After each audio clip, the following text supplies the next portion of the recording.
সবাইকে homeo ডাইজেস্টের homeo books reading রুমে স্বাগত জানাচ্ছি। আশা করি আপনারা সবাই ভালো আছেন, সুস্থ আছেন এবং আমাদের সাথেই আছেন। আমি জেমস টেলর ক্যান্টের লেকচার অন হোমিওপ্যাথিক ফিলোসফি বইটি ধারাবাহিকভাবে আপনাদের সামনে উপস্থাপন করছি। তারই ধারাবাহিকতায় আজকে আমি জেমস টেলর ক্যান্টের লেকচার অন হোমিওপ্যাথিক ফিলোসফি বইটির 26 নম্বর ব্যাখ্যানটি আপনাদের সামনে উপস্থাপন করব। এখানে কয়েকটি ব্যাখ্যান একই বিষয়ে অঙ্গীভূত। তার মধ্যে 26 নম্বর ব্যাখ্যানটি 25 নম্বর ব্যাখ্যানেরই আরেকটি অংশ। সেটি হচ্ছে এক্সামিনেশন অফ দ্য পেশেন্ট, অর্থাৎ রোগী পরীক্ষার যে বিষয়বস্তু রয়েছে। জেমস টেলর ক্যান্ট তার লেকচার অন হোমিওপ্যাথিক ফিলোসফি বইটিতে বিভিন্ন পার্টে বিভিন্ন বিষয়গুলো তুলে ধরেছেন, অর্থাৎ একটা সামগ্রিক আলোচনা বিভিন্ন ভাগে তিনি এই বইটির মধ্যে তুলে ধরেছেন। আজকে আমরা 26 নম্বর ব্যাখ্যানে এক্সামিনেশন অফ দ্য পেশেন্ট অর্থাৎ রোগী পরীক্ষণ সেই বিষয়টির আরেকটি দিক নিয়ে এখানে আমরা আলোচনা পাব। চলুন তাহলে আমরা আজকে আমাদের ক্লাসে চলে যাই। আজকের ক্লাসের মূল বিষয়বস্তু হচ্ছে এক্সামিনেশন অফ দ্য পেশেন্ট, 26 নম্বর ব্যাখ্যান, রোগী পরীক্ষণ।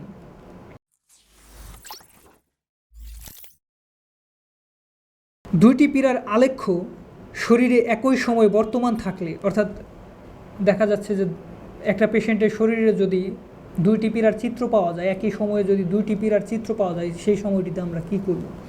সেই ক্ষেত্রে চিকিৎসকের বিহ্বলতা পরিহার করা আবশ্যক।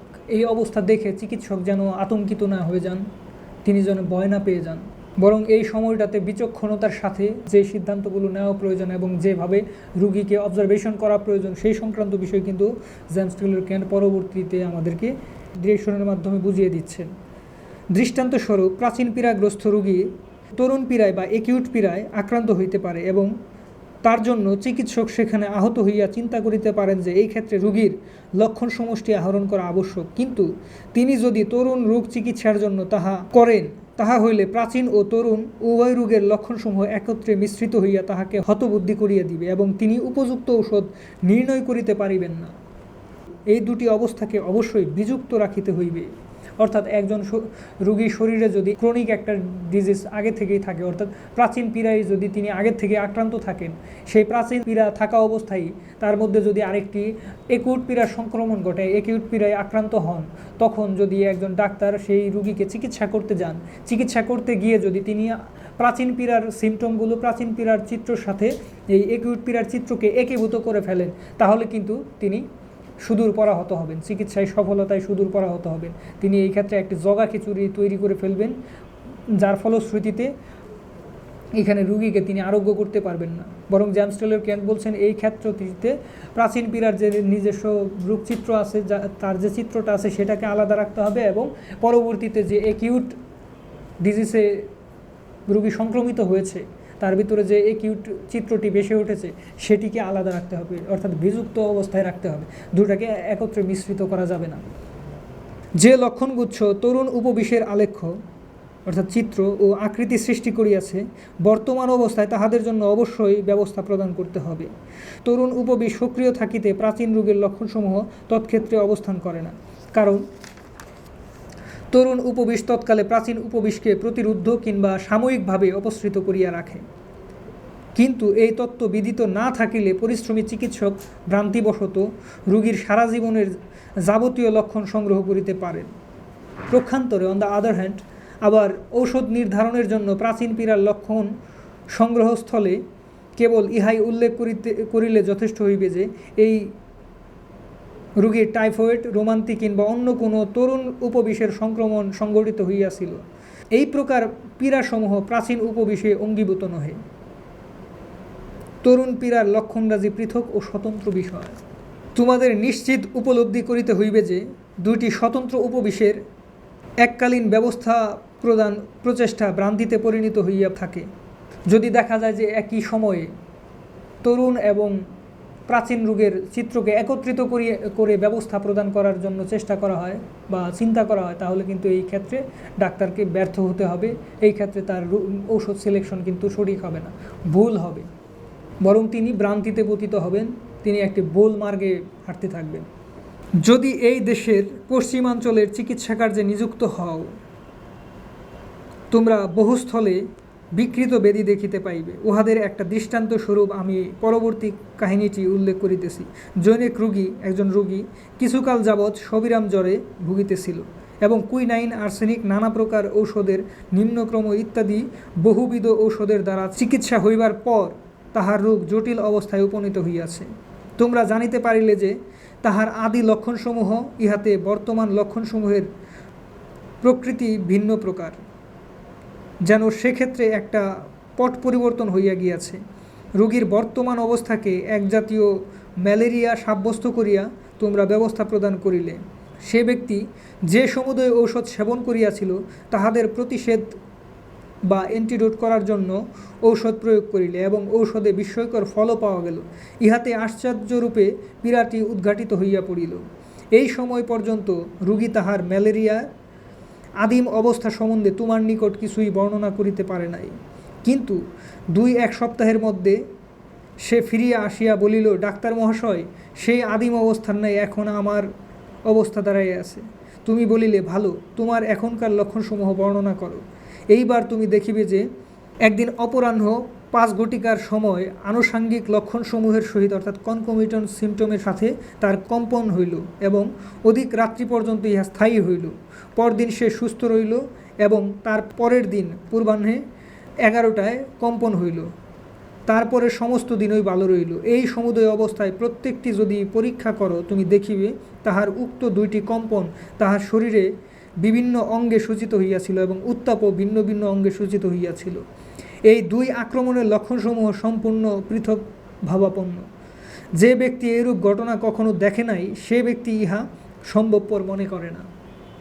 কিন্তু যে ব্যক্তি পশ্চিমাঞ্চলে বাস করিয়াছে এবং সঠিকভাবে চিকিৎসা কার্য নির্বাহ করিয়াছে, সে ব্যক্তি এই সমুদয় বিষয় বুঝিতে পারিবে।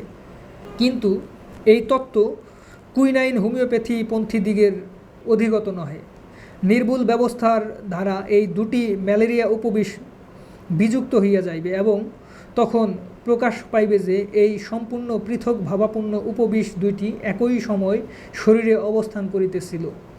এই 2টি উপবিষ সহাবস্থান করিতে পারে এবং ইহারা পরস্পরের সংসর্গে অর্থাৎ সংস্পর্শে না আসিয়া নির্দিষ্ট সময় ও অভিব্যক্তি অনুসারে নিজের প্রকাশ অনুসারে কার্য করিয়া থাকে, নিজের বৈশিষ্ট্য অনুসারে সে কাজ করে থাকে। বিপুল মাত্রায় পুনঃ পুনঃ কুইনাইন প্রয়োগ হেতু কুইনাইন প্রয়োগের কারণে ইহারা জটিল হইয়া পড়ে এবং সকল দিকেই মেঘাচ্ছন্নবৎ অস্পষ্ট হইয়া যায়। অর্থাৎ বারবার যদি ভুল ঔষধ প্রয়োগ করা হয় বা এখানে শরীরে বিদ্যমান 2টি অবস্থাকে একীভূত করে যদি এখানে এককভাবে কোনো ঔষধ প্রয়োগ করা হয়, তাহলে কিন্তু একটা জটিল অবস্থার তৈরি হয়ে যায়। এই প্রকার কোনো পীড়ায় যদি তুমি এমন কোনো ঔষধ প্রয়াসী হও যাহাতে এই উভয় জাতীয় লক্ষণ শ্রেণী বিদ্যমান, তাহা হইলে আরোগ্য সাধনে তুমি ব্যর্থ হইবে। এই 2টির মধ্যে প্রবলতর কোনটি তাহা অগ্রে নির্বাচন করিয়া লইবে এবং অপরটিকে সম্পূর্ণ উপেক্ষা করিয়া পরিত্যাগ করবে। অর্থাৎ শরীরের মধ্যে যেটি তখন ডমিনেন্ট করছে, প্রবল অবস্থায় আছে, সেটিকে আগে প্রাধান্য দিতে হবে। প্রাধান্য দিয়ে তার জন্য ওষুধ সিলেকশন করতে হবে। অপর অবস্থাকে উপেক্ষা করতে হবে। অপর অবস্থাকে আপাতত বাদ রাখতে হবে। এক শ্রেণীর জন্য একটি ঔষধ এবং অন্য শ্রেণীর জন্য অপর এক ঔষধ প্রয়োগ করা নিকৃষ্ট রীতি। প্রবলটিকে পৃথক করিয়া লও এবং তাহাকে যত্নপূর্বক একটি ঔষধের কুক্ষিগত করো। তখন দেখিতে পাইবে যে উহা উপস্থিত হইয়াছে এবং তাহার স্থানে অপরটি আসিয়া উপস্থিত হইয়াছে, যেন এই রোগীতে কোনো ঔষধই প্রয়োগ করা হয় নাই। অর্থাৎ যখন একটি সমস্যা, তার ভিতরে 2টি সমস্যার মধ্যে একটি ডমিনেন্ট করছে, তখন তাকে প্রাধান্য দিয়ে তাকে ঔষধ দেওয়া হবে। তখন যখন তার ডমিনেন্সি কমে যাবে, সেই সমস্যাটা সমাধান হয়ে যাবে। যেটি কম ডমিনেন্ট করছিল, যেটি দুর্বল ছিল, সেটি কিন্তু তখন সবল হয়ে উঠবে, আরেকটি নতুন চিত্র নিয়ে এসে জেগে উঠবে। তখন তার জন্য ঔষধ সিলেকশন করতে হবে তার নিজস্ব চরিত্র অনুযায়ী, বৈশিষ্ট্য অনুযায়ী, তার নিজস্ব রূপচিত্র অনুযায়ী। তরুণ ও প্রাচীন ব্যাধির জন্য একত্রে ঔষধ প্রয়োগ না করিবার নীতি উপরোক্ত দৃষ্টান্তের দ্বারা প্রদর্শিত হইয়াছে। পরস্পর অঙ্গাঅঙ্গিভাবে জড়িত না থাকিলে কোনো 2 অবস্থার জন্য তোমরা কখনো ঔষধ প্রয়োগ করিও না। কেবল প্রাচীন পীড়াসমূহ পরস্পর মিলিত হইয়া জটিল অবস্থা উৎপাদন করে। তরুণ পীড়া কখনো প্রাচীন পীড়ার সহিত জড়িত হয় না, অর্থাৎ জড়িয়ে না, একটার সাথে আরেকটা মিক্সড হয় না। প্রাচীন পীড়াকে তরুণ পীড়া প্রতিহত করে, কিন্তু তাহারা জড়িত হইয়া পড়ে না। রোমান্তির পরিণাম উপসর্গ, আরক্তজ্বরের পরিণাম উপসর্গ ইত্যাদি বাক্যসমূহ অবশ্য এলোপ্যাথিক চিকিৎসকগণ তোমাদের নিকট বলিবে, কিন্তু তাহারা এ সম্বন্ধে কিছুই অবগত নহে। এ বিষয়ের প্রকৃত তত্ত্ব তাহাদের নিধানে নাই। শত সীমাবদ্ধ পীড়াসমূহের স্বাভাবিক প্রশমনের পর যাহা কিছু প্রশমিত হয়, তাহা সেই রোগ উপজাত নহে। রোমান্তির পরিণাম উপসর্গসমূহ রোমান্তির দ্বারা উৎসৃজিত নহে। আরক্তজ্বরের পরিণাম উপসর্গসমূহ আরক্তজ্বরের দ্বারা উৎসৃজিত নহে, বরং তাহা রোগীর প্রাক্তন অবস্থার জন্য সমুদ্ভূত হয়। আরক্তজ্বর অথবা রোমান্তির পর সুরাজনিত বিভিন্ন লক্ষণ বিকাশ পাইতে পারে। এই সুরার ন্যায় তাহাদের চিকিৎসা করিতে হইবে। যে কোনো পীড়া দ্বারা উত্তেজিত হোক না কেন, তথাকথিত উপসর্গসমূহ সুরাসঞ্জাত এবং তাহারা দুর্বল আতিশয্যকালেই সম্ভূত হয় এবং মানুষের রোগান্তর অবস্থায় তাহার দুর্বলতম অবস্থা সৃষ্টি করে। তরুণ রোগের চিকিৎসা যত সুষ্ঠুভাবে সাধিত হয়, উহার পরিণাম উপসর্গগুলি উৎপন্ন হইবার সম্ভাবনা ততই স্বল্প হয়। যদি রোমান্তি ও আরক্তজ্বরের সঙ্গত চিকিৎসা করা হয়, উত্তরকালে আমাদের বেশিরভাগ ক্ষেত্রেই কোনো ধরনের পরবর্তীতে কোনো অসুবিধার মধ্যে পতিত হতে হয় না। অবশ্য মধ্যে মধ্যে তোমরা ব্যক্তিবিশেষে শারীরিক ধাতু প্রকৃতি অত্যন্ত সুরা সম্পৃক্ত দেখিতে পাইবে, তাহার অবস্থা প্রায় সম্পূর্ণ শটিত অবস্থা হইয়া পড়িয়াছে, অর্থাৎ খুব একটা কঠিন অবস্থার মধ্যে পতিত হইয়াছে। এরূপ ব্যক্তির দূষিত আরক্ত জ্বরে উপযুক্ত ঔষধ নির্ণয় করা অত্যন্ত কঠিন, কিন্তু পৃথিবীতে সর্বশ্রেষ্ঠ চিকিৎসকেরও ভ্রান্তি হওয়া অসম্ভব নহে। তথাপি সুচিকিৎসিত হইলে এইরূপ পীড়ার সাধারণ ক্ষেত্রসমূহ চক্ষুপ্রদাহ, কর্ণের পুজ, স্রাব প্রভৃতি রোগান্তের সময় যে উপসর্গসমূহ দেখা দেয়, উদ্ভব হয়, তোমাদের তা আশা করা উচিত নহে। যদি ঔষধ প্রয়োগের মাধ্যমে রোগীকে সুস্থ করতে চাওয়া হয়, তাহলে পরবর্তীতে যে পরিণাম উপসর্গগুলো দেখা দেয়, তা একজন চিকিৎসকের সেই বিষয়টিকে কামনা করা উচিত নহে। এই প্রকার ব্যাধিসমূহে তাহাদের স্বতন্ত্র করিবার এবং তাহাদের পার্থক্য নির্ণয় করিবার উপযোগী দক্ষতা সর্বাপেক্ষা অধিক প্রয়োজনীয়। এর দ্বারা তোমাদের কিসের জন্য ঔষধ দিতেছ, তাহা বুঝিয়া কাজ করিতে পারিবে। আরক্তজ্বর বিদ্যমানে তাহার ভাবী রোগ শেষ হইবার সময় যে উপসর্গসমূহ প্রতিরোধ করিবার জন্য সুরাগ্ন ঔষধ প্রয়োগ করিতে পারো, সেই সম্পর্কে একটি দক্ষতা আসবে। তরুণ আক্রমণের জন্য তাহার লক্ষণচয়ের অর্থাৎ লক্ষণসমূহের উপযোগী ঔষধ প্রথমে প্রয়োগ করিতে হইবে। তথাপি সেই রোগীর প্রাচীন পীড়ার প্রকৃতিগত লক্ষণরাজি চিকিৎসকের বিদিত হওয়া সমীচীন, অর্থাৎ জানা উচিত। ইহাতে তিনি কিরূপ উপসর্গের উদ্ভব সম্ভব তাহা অবগত হইতে পারেন। তরুণ আক্রমণের অবসান্তে সুরার পুরাতন অভিব্যক্তিসমূহের পুনর্বিকাশ দেখিবার জন্য প্রস্তুত থাকিতে পারে। যদিও প্রায়শই সর্বক্ষেত্রে অভিনব লক্ষণপুঞ্জ প্রকৃত হইতে দেখা যায়। আরক্ত জ্বরের অবসানে যখন কর্ণের পীড়া অথবা সুতের সংগঠন হয়, তখন তাহা আরক্ত জ্বর প্রস্তুত নহে, পরন্তু তাহা রোগীর দেহানুক্রমের প্রাক্তন অবস্থার জন্য সংগঠিত হয়। এই সুতের অবস্থাকে কিংবা তরুণ পীড়াকে রোগীর সুরা সম্পৃক্ত অবস্থার সহিত অবশ্যই যুক্ত করিয়া বিচার করিতে হইবে। তাহা হইলে তাহার লক্ষণরাজি তোমাকে সেই শরীর সংস্থাপনের উপযোগী ঔষধ নির্ণয়ে সহযোগিতা করতে পারবে। যদি সেই পীড়ায় তোমার একমাত্র লক্ষ্য হয়, তাহা হইলে তুমি নিশ্চয়ই ভ্রমে পতিত হইবে। যদি সেই একটি নির্দিষ্ট লক্ষণের মধ্যে বা সেই পরিণামের মধ্যেই চিকিৎসকের ফোকাস থাকে, চিন্তা চেতনা আবর্তিত হতে থাকে, তাহলে সেই ক্ষেত্রে চিকিৎসক ব্যর্থ হবে, অর্থাৎ ভ্রমে পতিত হবেন। তোমার মন যদি পীড়ার কেবল নামটি অবলম্বন করিয়া থাকে, তাহা হইলে রোগের পরিণামের জন্য ব্যবস্থা প্রদান করিতে তুমি আকৃষ্ট হইবে। হয়তো তুমি এপিস প্রয়োগ করিবে, কারণ এই ভেষজটি আরক্ত জ্বরের পরবর্তী পীড়ায় আশ্চর্য ঔষধ বলিয়া গ্রন্থসমূহে উল্লেখিত আছে। কেবল অভিব্যক্তি ও অবস্থাসমূহের সহিত ঔষধগুলির সামঞ্জস্য বিধান করিয়া লওয়া বিষম ভুল। কোনো রোগীর চিকিৎসা করিবার সময় তৎসদৃশ বহু রোগী দেখিয়াছি। এই ধারণা লইয়া রোগীর শয্যা পাশে উপস্থিত হওয়া এবং শেষ রোগীটিকে আমি অমুক অমুক ঔষধ দিয়াছিলাম, সুতরাং আমি এই রোগীকে সেই ঔষধ দিব, এই প্রকার মনোভাব চিকিৎসকের পক্ষে অত্যন্ত মারাত্মক ভ্রম। এই সমুদয় বিষয় চিকিৎসকের মন হইতে সম্পূর্ণরূপে মুছিয়া ফেলা উচিত, অর্থাৎ আনপ্রেজুডিস অবজারভার হিসেবে তার নিজের আত্মপ্রকাশ ঘটানো উচিত। হোমিওপ্যাথিক চিকিৎসক বলিয়া বহু চক্ষু চিকিৎসক সাধারণত বলিয়া থাকে, আমি অমুক অমুক রোগীকে অমুক অমুক ঔষধের দ্বারা আরোগ্য করিয়াছি, এই রোগীকে এখন সেই ঔষধ প্রয়োগ করিব। পরামর্শ প্রার্থী এরূপ বহু চিকিৎসকের সহিত আমার সাক্ষাৎ হইয়াছে। যাহারা আমায় বলিয়াছে অমুক একজন রোগী ছিল বা অন্য আরেকজন রোগী ছিল, যাহাদের আমি এই বর্তমান পীড়ার অবিকল এই রূপটি তাদের ক্ষেত্রে পেয়েছিলাম, তাহাদের আমি অমুক অমুক ঔষধ দিয়েছিলাম, কিন্তু সেই ঔষধটি এই ক্ষেত্রে কোনো কার্য করিতেছে না। এই ক্ষেত্রে জেমস টেলর কেন্ট যে বিষয়টি তুলে ধরছেন, with regard to such a search after the totality of the symptoms in epidemic and sporadic cases, it is wholly indifferent whatever anything similar ever existed before in the world or not, under any name whatever। অর্থাৎ জনপদব্যাপী বা অর্থাৎ মহামারী এবং ইতস্তত বিক্ষিপ্ত বা sporadic ব্যাধিসমূহের লক্ষণ সমষ্টি অনুসন্ধান কার্যে ইতিপূর্বে এই অবস্থা কোনো বস্তু বা কোনো নামে অভিহিত হইয়া পৃথিবীতে কোনো কালে ছিল কি না সেই বিষয়ে চিন্তা সম্পূর্ণ নিষ্প্রয়োজন। এই সূত্রটি চিরদিন স্মরণ রাখিতে হইবে। ইহার নিম্নে লাল কালির কয়েকটি রেখা টানিয়া দিবে এবং তোমাদের কক্ষের প্রাচীর গাত্রে ইহা অঙ্কিত করিয়া তৎপার্শ্বে তর্জনী চিহ্নের দ্বারা ইহার গুরুত্ব নির্দেশ করিয়া রাখিবে। অর্থাৎ এই সূত্রটি অত্যন্ত গুরুত্বপূর্ণ। অর্থাৎ অনেকেই দেখা যায় যে তার পূর্ববর্তী অভিজ্ঞতার সাথে বর্তমান রোগীর মধ্যে একটা সামঞ্জস্য তৈরি করার চেষ্টা করেন, কিন্তু এই একটি বিষয় বললে চলবে না, পৃথিবীতে সব কিছুই স্বতন্ত্র এবং হোমিওপ্যাথিক চিকিৎসার ক্ষেত্রে ইন্ডিভিজুয়ালাইজেশন বা স্বতন্ত্রকরণ, অর্থাৎ রোগী প্রতিটি বস্তু, প্রতিটি ব্যক্তি, প্রতিটি মানুষ যেমন স্বতন্ত্র, তার মধ্যে সংগঠিত বিভিন্ন ধরনের বিশৃঙ্খলা, তিনি যে রোগে আক্রান্ত হয়েছেন সেই রোগটিও কিন্তু স্বতন্ত্র। যদি স্বতন্ত্র হয়ে থাকে তাহলে কিন্তু সেই আগের যে পেশেন্ট ছিল তার সাথে কিন্তু এটি মিলবে না, কারণ স্বতন্ত্র। পৃথিবীর প্রত্যেকটা বস্তু, প্রত্যেকটা মানুষ স্বতন্ত্র।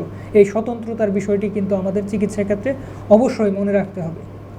যদি আমরা এই বিষয়টিকে মনে না রাখি, চিকিৎসা মাথায় না রেখে চিকিৎসা করি, তাহলে কিন্তু আমরা গত সময়ে বিভিন্ন পেশেন্টকে যে অবস্থায় আমরা পেয়েছি সেই অবস্থার সাথে একটা সামঞ্জস্য, একটা সংযোগ তৈরি করার চেষ্টা করব। ফলশ্রুতিতে আমরা ভুল পথে পরিচালিত হওয়ার একটা সম্ভাবনা তৈরি হবে। রোগী পরীক্ষার সময় তৎসদৃশ পূর্বদৃষ্ট কোনো রোগীর বিষয় মন হইতে বিদূরিত করা চিকিৎসকের শ্রেষ্ঠ কর্তব্যসমূহের মধ্যে অন্যতম। ইহা না করিলে পর্যাপ্ত যত্ন সত্ত্বেও তোমাদের মন সংস্কারাচ্ছন্ন হইয়া থাকিবে। প্রত্যেক রোগীকে পরীক্ষা করার সময় আমাকে এই সংগ্রাম করিতে হয়। তৎসদৃশ যে সমুদয় প্রাক্তন ব্যাধিক্ষেত্রে আরোগ্য সাধন করিয়াছি, তাহাদের চিন্তা বর্জন করিবার জন্য আমাকে পরিশ্রম স্বীকার করতে হয়, কারণ তাহা না করিলে ওই চিন্তায় আমার মন সংস্কারাচ্ছন্ন হইতে পারে। যাহাতে তোমরা এই শিক্ষালয় হইতে বাহির হইয়া সংস্কারমুক্ত চিত্তে রোগী পরীক্ষা করিতে সমর্থ হও, অনন্য মনে কেবল তোমাদের চিকিৎসাধীন রোগীর প্রতি অভিনিবিষ্ট হইতে পারো, কনসেন্ট্রেট হইতে পারো, তোমাদের চিত্তাচঞ্চল সংগঠন করাইবার মতো কিছু যাহাতে তোমাদের মনে স্থান না পায়, এবং রোগী পরীক্ষা কার্যের মধ্যেই যাহাতে প্রাক্তন বিষয়সমূহের চিন্তার কারণে তৎকালে প্রযুক্ত কোনো একটা ঔষধ বর্তমান রোগীর জন্য নির্ধারিত না করো, ইহাই আমার এই উপদেশসমূহের মূল উদ্দেশ্য। তোমাদের বিচার কার্যের মধ্যে যদি কোনো বস্তু বিশেষের প্রতি তোমাদের অনুরাগ থাকে এবং যদি কোনো ভেষজ বিশেষের প্রতি আকৃষ্ট হইয়া রোগীকে পরীক্ষা করো, তবে অধিকাংশ ক্ষেত্রে তাহা মারাত্মক হইয়া পড়িবে। অর্থাৎ পূর্ব থেকে যদি কোনো একটি ধারণা, কোনো একটি সংস্কার, কোনো একটি বিষয়ে আচ্ছন্ন হয়ে পরবর্তীতে সেই আচ্ছন্নতা নিয়ে যদি অন্য আরেকটি পেশেন্টকে সেইভাবে চিন্তা করা হয়, তাহলে কিন্তু তার পূর্বের সেই আচ্ছন্নতার ছাপটি কিন্তু পরবর্তী পেশেন্টের সেই রোগের চিত্রের মধ্যে পড়ে যাবে। যদি চিত্রের মধ্যে সেই পূর্বের আচ্ছন্ন হওয়ার ছাপটি পরবর্তী পেশেন্টের উপর পড়ে, তাহলে কিন্তু এই ক্ষেত্রে চিকিৎসকের ব্যর্থতা অনিবার্য হয়ে যাবে। এই জন্য চিকিৎসা করতে গিয়ে কোনো ধরনের পূর্ব সংস্কার বা কোনো ঔষধের প্রতি বেশি রকমের গুরুত্ব, প্রায়োরিটি দিয়ে সেই ঔষধের দৃষ্টিকোণ থেকে যদি পেশেন্টকে বিভিন্ন ধরনের কোশ্চেন করা হয়, বিভিন্ন ধরনের তথ্য তার কাছ থেকে উদ্ঘাটন করতে চাওয়া হয়, তখন কিন্তু সেটি হয়ে যাবে কি একপেশে। এই ক্ষেত্রে একটি বিষয় সবসময় চিকিৎসককে মনে রাখতে হবে, চিকিৎসক সবসময় তাকে নিউট্রাল অবস্থায় থাকতে হবে, নিরপেক্ষ অবস্থায় থাকতে হবে। কোনো ধরনের পক্ষপাতিত্ব, ঔষধ বা রোগের রূপচিত্রের কোনো দিকে তাকে পক্ষপাতিত্ব করলে চলবে না, ঔষধের দিকে পক্ষপাতিত্ব করলেও চলবে না, রোগীর রোগ লক্ষণের রূপচিত্রের দিকে পক্ষপাতী হয়ে কোনো একটি বিচার বিশ্লেষণ করলেও চলবে না, বরং নিরপেক্ষ দৃষ্টিকোণ থেকে ঔষধ এবং রোগীর মধ্যে যে রোগচিত্র পরিলক্ষিত হচ্ছে এই দুইটাকে বিচার করতে হবে। আর এটি তখনই সম্ভব যখন পূর্ব সংস্কার থেকে চিকিৎসক মুক্ত থেকে উপস্থিত রোগীকে তিনি অবজারভেশন করবেন, পরীক্ষা করবেন। সতর্কতার সহিত সমুদয় লিখিয়া যদি 3টি কিংবা 4টি ঔষধের মধ্যে পার্থক্য নির্ণয় করিতে অসমর্থ হও, তাহা হইলে পুনরায় রোগীকে পরীক্ষা করিয়া সেই 3টি কিংবা 4টি ঔষধ সম্বন্ধে বিচার করিয়া লইবে। রোগী পরীক্ষাকালেই কোনো ঔষধের কিংবা ঔষধের আলেখ্যের সহিত বা চিত্রের সাথে রূপচিত্রের সামঞ্জস্য নির্ণয়ের একমাত্র সম্ভাব্য সময়। সর্বাগ্রে সবার প্রথমে সমুদয় লক্ষণ সংগ্রহ করিবে, তারপর ঔষধসমূহের সহিত তাহাদের সম্বন্ধ বিশ্লেষণ করিবার চেষ্টা করিবে। রোগের বৈশিষ্ট্য সংগ্রহের উদ্দেশ্যে পীড়ার বিশ্লেষণ আবশ্যক, কারণ বিশিষ্ট বিষয়সমূহ ভেষজ নিচয়ের অর্থাৎ ভেষজসমূহের বা ঔষধসমূহের সহিত সম্বন্ধযুক্ত। ব্যাধিসমূহের মধ্যে বিশিষ্ট অদ্ভুত ও বিরল অবস্থাসমূহ বর্তমান থাকে। পীড়ার অন্তর্গত যে সমুদয় অবস্থা বিস্ময়কর, তাহারাই ঔষধের বৈশিষ্ট্য জ্ঞাপক। অতএব বিস্ময়কর এবং বিচিত্র অবস্থাসমূহ নির্বাচন করার জন্য তোমাদের রোগের যথোচিত অর্থাৎ যথাযথ পরিচয় এবং ম্যাটেরিয়া মেডিকার প্রভূত জ্ঞান থাকা আবশ্যক। তাছাড়া রুগ্নদেহের সূক্ষ্মতত্ত্ব আয়ত্ত করার মতো অসীম বিদ্যার তত প্রয়োজন নাই, কিন্তু লক্ষণরাজি অর্থাৎ পীড়ার আত্মপ্রকাশ করিবার ভাষা পরিজ্ঞাত হওয়া আবশ্যক। In fact, we ought to regard the pure image of each prevailing disease as a thing that is new and unknown, and study the same from its foundation, if we would really exercise the art of healing.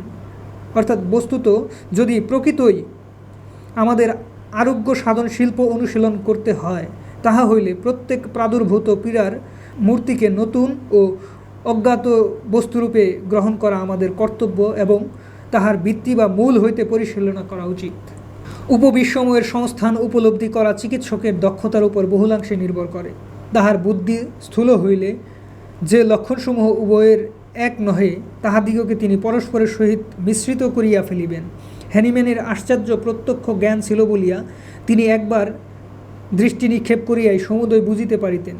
তিনি materia Medicare একজন কঠিন পরিশ্রমী ছাত্র ছিলেন এবং materia Medica প্রমাণ করা তাহার দৈনন্দিন কার্য ছিল বলিয়াই তিনি এ বিষয়ে সুদক্ষ ছিলেন। ঔষধসমূহ তিনি সতর্কভাবে পরীক্ষা করিয়াছিলেন, তাহাদের দর্শন করিয়াছিলেন, অনুভব করিয়াছিলেন, তাহাদের সম্বন্ধে প্রত্যক্ষ অনুভূতি লাভ করিয়াছিলেন। We ought to never to substitute hypothesis in the room of observation, never regard any case as already known. অর্থাৎ পর্যবেক্ষণ কক্ষে অনুমানের উপর নির্ভর করা কখনোই আমাদের উচিত নহে। কোনো পীড়াকেই পূর্ব পরিচিত রূপে গ্রহণ করা কর্তব্য নহে। এখন দেখিতেছি ব্যাধিসমূহের পূর্বদৃষ্ট হোক অথবা না হোক, তাহাতে চিকিৎসকের কোনো লাভ বা ক্ষতি কেন হয় না। মানুষের লক্ষণসমূহ এবং চিহ্নাদি হোমিওপ্যাথিক চিকিৎসকের পরিজ্ঞাত। পীড়ার প্রকারান্তর তাহাদের বিন্যাস বৈচিত্র্য মাত্র, তাহাদের আচরণের আকৃতির এবং অভিব্যক্তির পরিবর্তন মাত্র। প্রত্যেক রোগাধিকারেই একটি পদ্ধতি তথা নির্ভুল পদ্ধতি বিরাজিত থাকে এবং তাহা আবিষ্কার করিবার দায়িত্ব স্বয়ং হোমিওপ্যাথিক চিকিৎসকের উপর স্থাপিত থাকে। হোমিওপ্যাথিক চিকিৎসকের কোনো বিষয় অজ্ঞাত থাকিবার কোনো কারণ থাকিতে পারে না। 26 নম্বর ব্যাখ্যানটি পাঠ করলাম। এই 26 নম্বর ব্যাখ্যানে অত্যন্ত গুরুত্বপূর্ণ কিছু দিক নির্দেশনা, কিছু বিষয় জেমস টেলর কেন্ট তুলে ধরেছেন। একটি দেহে 2টি রোগ থাকলে, একটি ক্রনিক ডিজিজ এবং একটি অ্যাকিউট ডিজিজ থাকলে, দুটি একই সময়ে অবস্থান করলে সেই ক্ষেত্রে কিভাবে এখানে বিচার বিশ্লেষণ করতে হবে, কিভাবে ওষুধ সিলেকশন করতে হবে, কোনটাকে কখন প্রাধান্য দিতে হবে, সেই বিষয়গুলো তিনি এখানে স্বচ্ছভাবে তুলে ধরেছেন। এবং একজন চিকিৎসকের সামনে একজন পেশেন্ট আসলে তাকে কী ধরনের চিন্তা চেতনা, কী ধরনের মনস্তাত্ত্বিকতা নিয়ে তাকে বিচার বিশ্লেষণ করতে হবে, কোন দৃষ্টিকোণ থেকে তাকে বিচার বিশ্লেষণ করতে হবে ইত্যাদি গুরুত্বপূর্ণ বিষয়গুলো কিন্তু এই 26 নম্বর ব্যাখ্যানে জেমস টেলর কেন্ট তুলে ধরেছেন। এই ছিল আজকের 26 নম্বর ব্যাখ্যানটি। অত্যন্ত গুরুত্বপূর্ণ একটি আলোচনা এখানে জেমস টেলর কেন্ট করেছেন, সেই বিষয়টি আপনাদের সামনে উপস্থাপন করার চেষ্টা করেছি।